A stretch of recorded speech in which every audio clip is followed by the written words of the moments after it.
मित्रों नमस्कार, मेरे चैनल रुद्र न्यूज़ में आपका स्वागत है।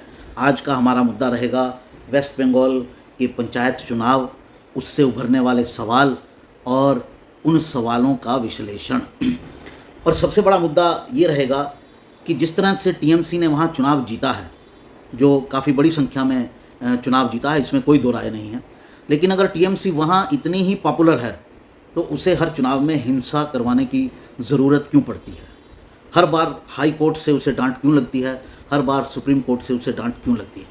ये अपने आप में एक सवाल खड़ा करता है। तो ये जो चुनाव जीता गया है, क्या ये जेन्युइन है या विपक्ष को डराकर, हिंसा बल दिखाकर ये चुनाव जीता गया है? एक सवाल तो ये है। दूसरा सवाल ये है कि इस चीज़ में कोई शक नहीं रहा कि अगर टीएमसी के बाहुबल को और टीएमसी की जो पॉलिटिकल पावर है उसको कोई चैलेंज कर पा रहा है तो वो है बीजेपी। और विपक्ष के जो दूसरे दल कभी सत्तारूढ़ हुआ करते थे, लेफ्ट पार्टीज और कांग्रेस, वो बहुत पीछे चले गए हैं। वो दोनों मिलकर उतने भी नहीं हैं, उसका 50% भी नहीं है जितना बीजेपी है। और बीजेपी भी टीएमसी से काफ़ी पीछे है संख्या बल के आधार पर। तो इन सब मुद्दों पर हम चर्चा करेंगे। और आगे बढ़ने से पहले निवेदन ये कि मेरे चैनल को सब्सक्राइब कीजिए। साथियों, हर रोज़ मैं आपके लिए अच्छे अच्छे नए नए मुद्दे लेकर आता हूँ, अलग अलग पर्सपेक्टिव के साथ। आपसे उम्मीद करता हूँ कि आप अपनी उंगलियों का प्रयोग करके हमें सब्सक्राइब करें, हमारा हौसला बढ़ता है।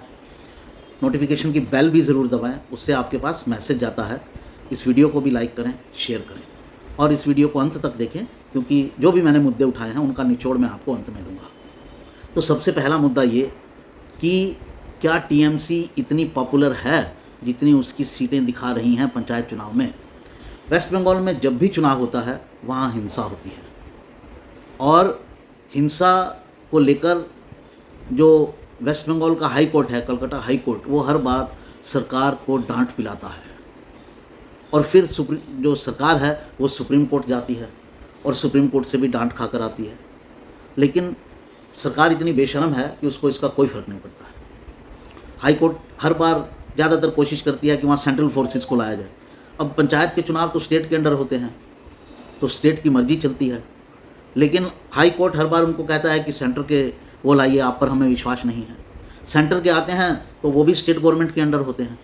तो स्टेट गवर्नमेंट जैसे इस बार किया, उनको उनके कैंप्स में बिठाए रखा, कुछ नहीं किया, उनको जगह पर जो है नियुक्ति नहीं किया, तो उसका कोई रिजल्ट नहीं निकलता है।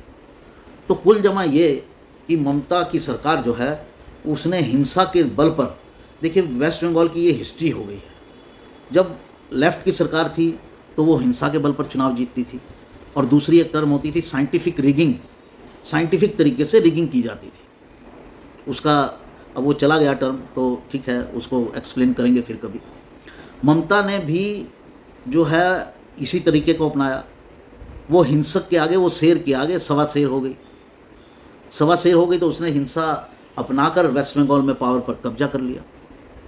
अब वो भी वही तरीके अपना रही है हिंसा के माध्यम से विपक्ष को चुनाव नहीं जीतने देना चाहती है, या चुनाव लड़ने ही नहीं देना चाहती है।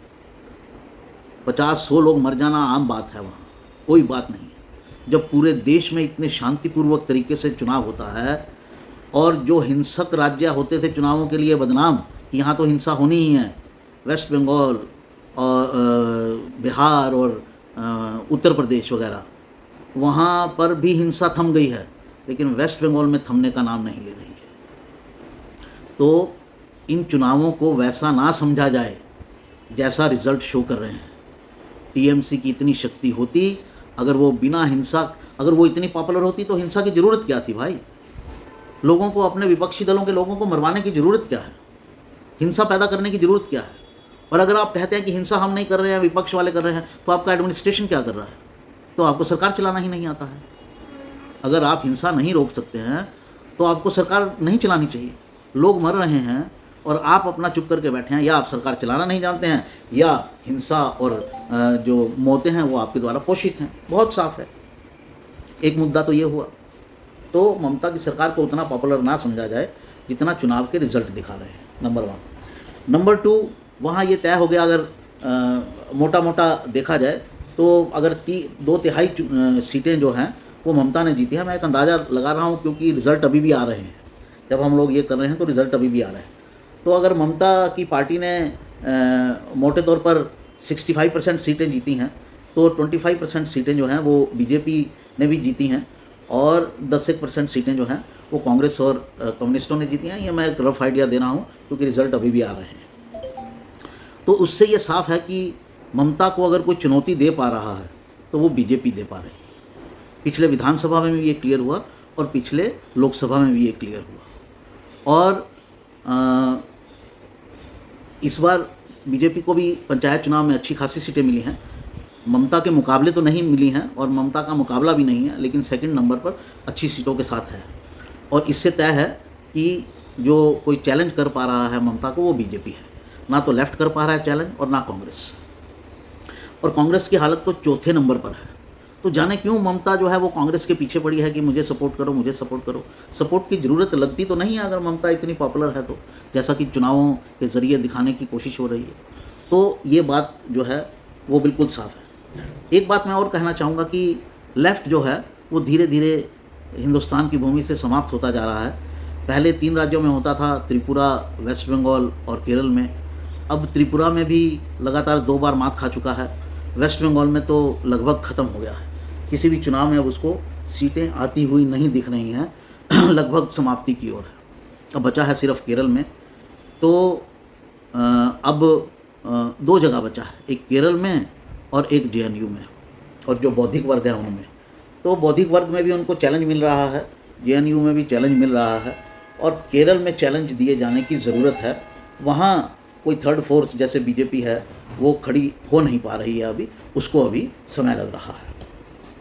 तो पंचायत चुनाव से एक रिज़ल्ट ये निकला कि लेफ़्ट जो है वो लगभग वेस्ट बंगाल में समाप्ति की ओर है। बड़ा राज्य होता था, 42 लोकसभा की सीटें होती थी, वहाँ वो समाप्ति की ओर है।